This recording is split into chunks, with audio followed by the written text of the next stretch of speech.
A partir de este momento, LB80 Canal 10.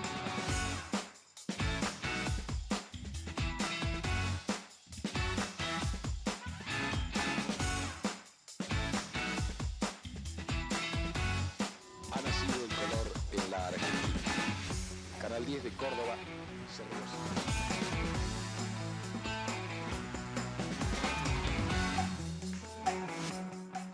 ¿Qué tal? ¿Cómo les va? Muy buenas noches. Bienvenidos a los 60 del 10.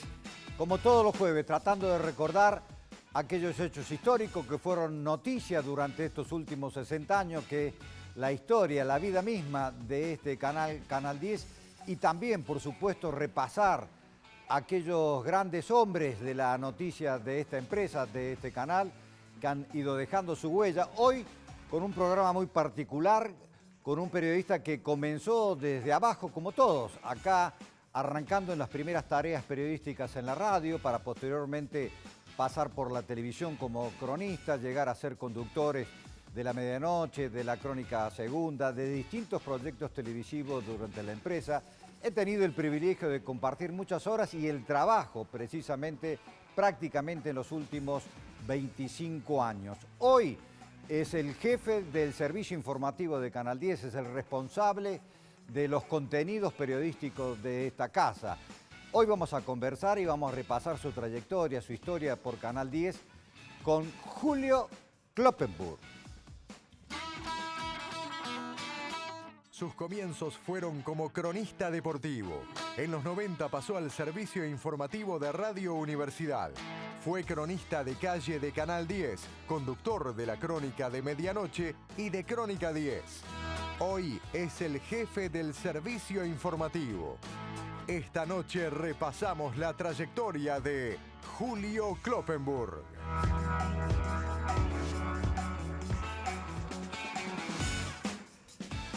Bueno, ¿cómo anda Julio? ¿Qué tal? Gracias, Daniel. Bueno, muchas gracias por venir. No, gracias por la invitación. Demasiada presentación, Daniel. Bueno, hemos una síntesis de todo tu trayectoria. Uno buscando los archivos, realmente, vos me dijiste, che, pero ¿qué vamos a hablar tanto en una hora? Bueno, creo que nos va a faltar el tiempo para mostrarte y recordarte un poco tus pasos, tu trayectoria por esta casa.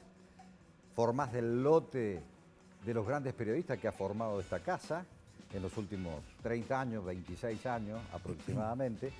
Así que vamos a arrancar, Julio, y vas a ver al final del programa que nos va a faltar tiempo.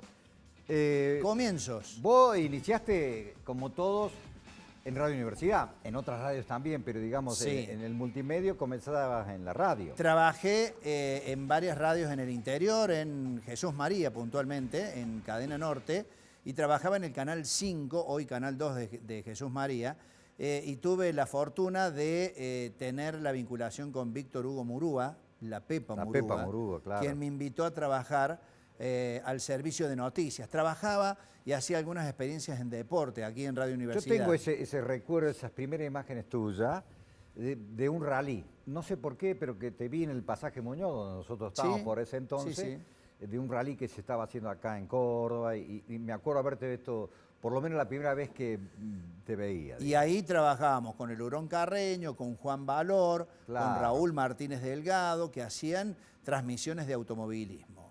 Pero después, por supuesto, a partir de Víctor Hugo Murúa, me sumé a Radio Universidad. Eso ya fue en los 90, digamos. Claro, a mediados pero de los 90. para quien venía de radios del interior, empezar a trabajar con grandes monstruos del periodismo, Pinocho Borioli, Claro.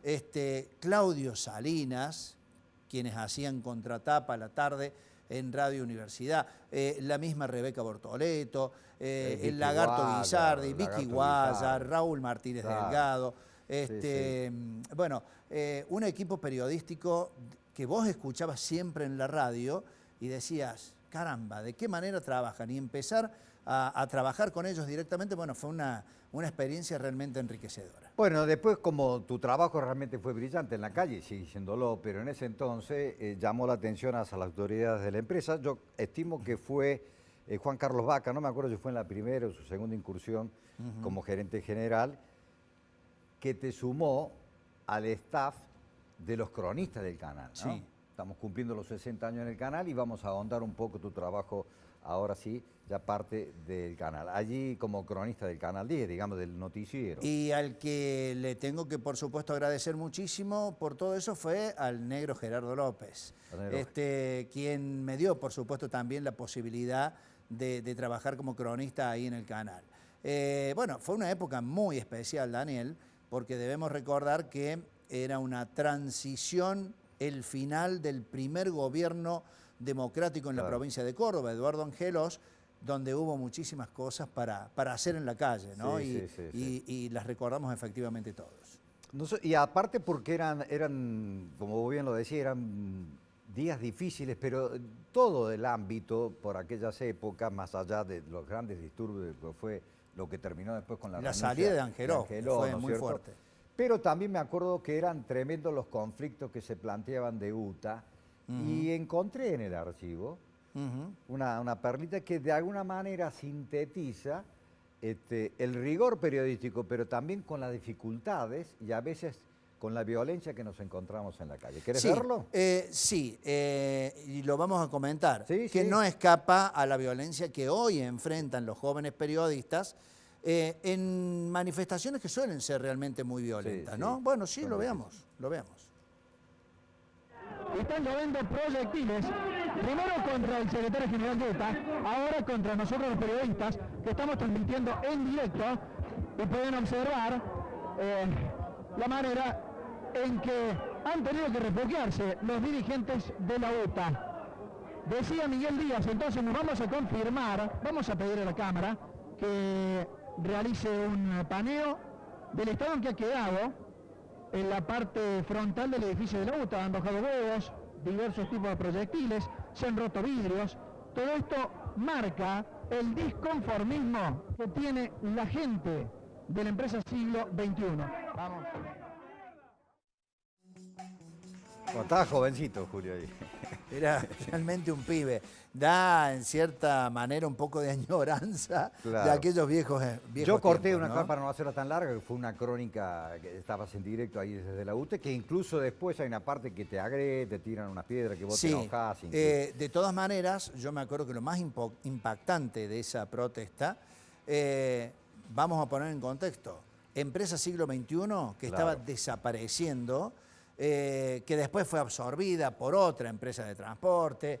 Era una época en donde la inestabilidad en los tiempos del transporte hacían que hubiera muchos choferes que se quedaban sin empleo. Un huevo impactó en el rostro de Miguel Díaz, quien era secretario general, marcando, por supuesto, una de las protestas más violentas ahí en la sede de la UTA. Bueno, ese es un poco, quisimos mostrar esa parte, esa faceta tuya de cronista, que incluso hasta el día de hoy lo seguís haciendo. Me encanta, realmente me me encanta. salir a la Lo calle, disfruto. lo disfrutás bastante.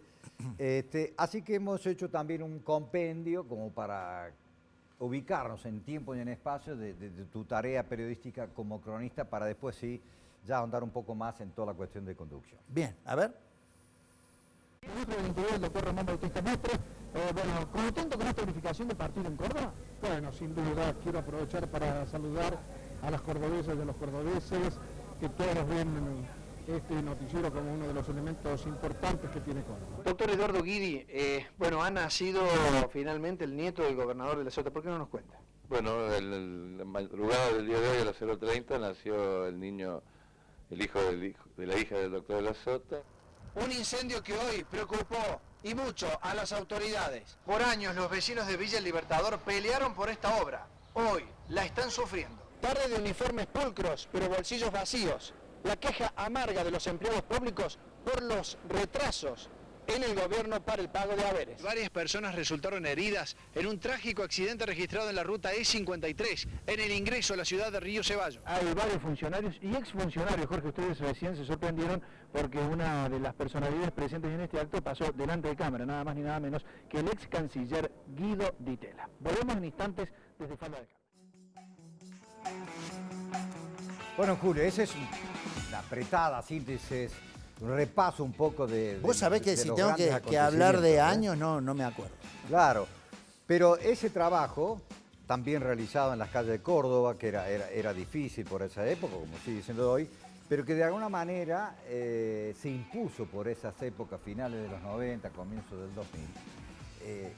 Se privilegió el trabajo de los cronistas en la calle, ¿no? Es decir, tanto para radio, que fueron muy importantes, porque sostenían las transmisiones, y los noticieros también comenzaron a mostrar más realidad del hecho de Córdoba, que antes por allí se sumaba 2 o 3 noticias nada más que locales, y se hacía casi todo con noticias nacionales, muy pocas locales. El trabajo de los cronistas en la calle hizo que los noticieros locales tuviesen mayor cantidad de notas propias, y así fue que se fueron sumando cronistas para hacer los noticieros de Córdoba. Ese trabajo te llevó que también en el cambio que se hace acá en Canal 10, allá por el 2000, que se va Jorge Cuadrado, queda se va Nero Lalo Gerardo, Freire. se va Lalo Freire antes, con Rebeca en la central, o en la Crónica Segunda, como se llamaba en ese entonces. Vos pasás a hacer tu primera incursión como conducción en la Crónica de Medianoche, que también había vuelto, porque en algún momento había habido un impasse, lo había estado haciendo Gerardo, pero al Gerardo ir a la segunda, empezás a hacer la Crónica de la Noche, que es ya otro trabajo y otro rol. Un segmento muy especial al que Canal 10 siempre le ha dado una importancia muy destacada. ¿Por qué?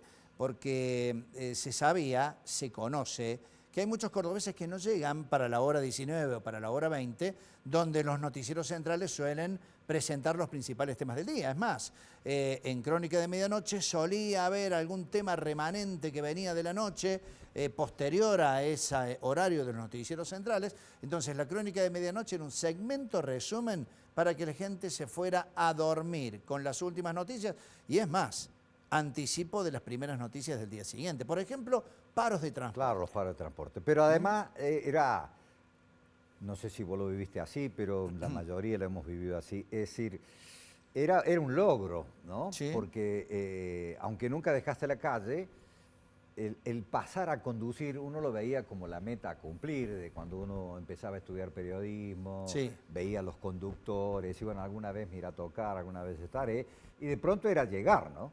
Y acá todo el mundo empezó ahí por la medianoche, digamos. Exactamente, era como la primera experiencia, una experiencia que se convertía realmente en interesante, porque a la vez obligaba a un compendio de noticias en donde uno tenía que ejecutar una síntesis y un resumen y ser, por supuesto, muy cuidadoso en decir lo justo. Claro.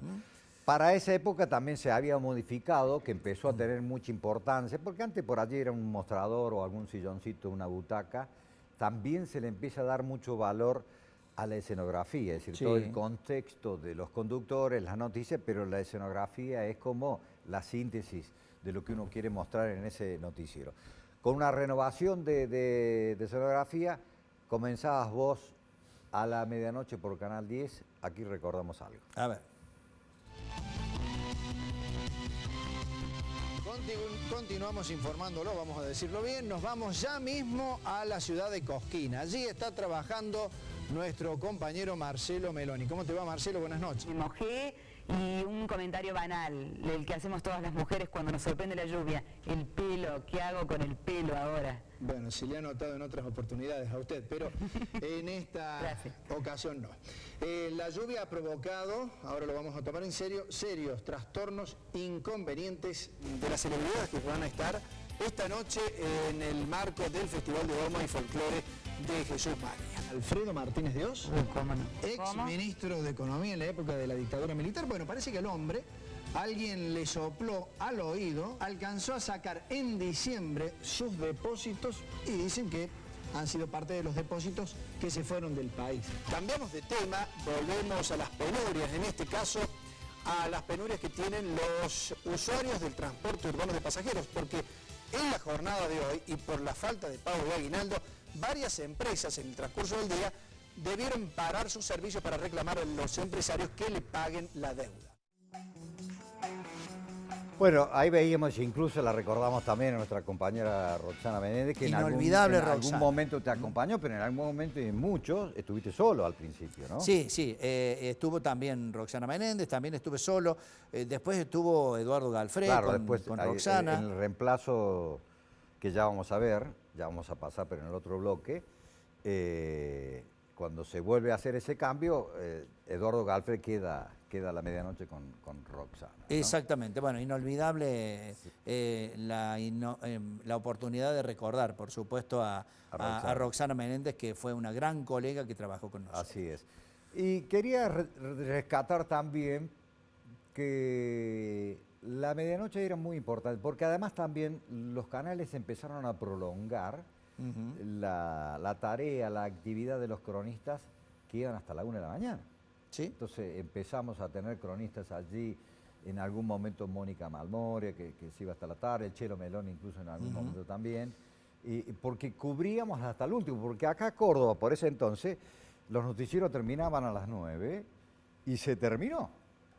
Entonces lo otro era un resumen, pero había a veces hechos policiales fundamentalmente, o algunas informaciones de urgencia, que las cubríamos y después salían a la medianoche. Bueno, tenemos que recordar que fue una época bastante convulsionada, donde había noticias a toda hora del día, y particularmente lo que ponías recién vos en relieve sobre la protesta de la UTA, hablaba a las claras acerca de una situación económica complicada en el país, que derivó, por supuesto, en la caída del 2001. Claro. Momentos de muchísima violencia, y en donde, por supuesto, todo iba significando, mostrando dentro de la sociedad y en la noticia de todos los días una suerte de caldo de cultivo que iba derecho precisamente a esa instancia tan violenta. ¿Te acordás cómo se armaban esas crónicas a la noche? Porque, primero, yo alguna vez que vine a hacer algunas suplencias, era piola en el sentido de que había mucha tranquilidad, ¿no? Con el fragor de las otras redacciones, tanto del mediodía o de la noche, porque a la noche están nada más que los que van a trabajar esa noche, entonces hay más paz, pero por allí también algunas cosas se hacen más complicadas, ¿no? Exactamente, bueno, pero obligaba, como te decía, a una síntesis muy ajustada, en donde sabíamos, el noticiero duraba media hora, teníamos 2 cortes, y teníamos la necesidad de establecer alguna síntesis para reflejar todos los hechos del día, los más importantes, los más destacados, pero como vos decías, había equipos de calle a la noche que salían a producir la nota de la mañana siguiente a primera hora, porque eso es con lo que muchos cordobeses se iban a descansar, ¿no? Entonces, si había un paro de transporte, o si había un paro docente que había surgido a último momento, o alguna cuestión que iba a afectar el inicio de la jornada siguiente, bueno, también nos preocupábamos en producir todo eso. Bueno, vamos a hacer la primera pausa, Julio, Sí, ¿cómo no? y enseguida vamos a seguir recordando aquí en los 60 del 10 la trayectoria, los pasos por Canal 10 de Julio Kloppen.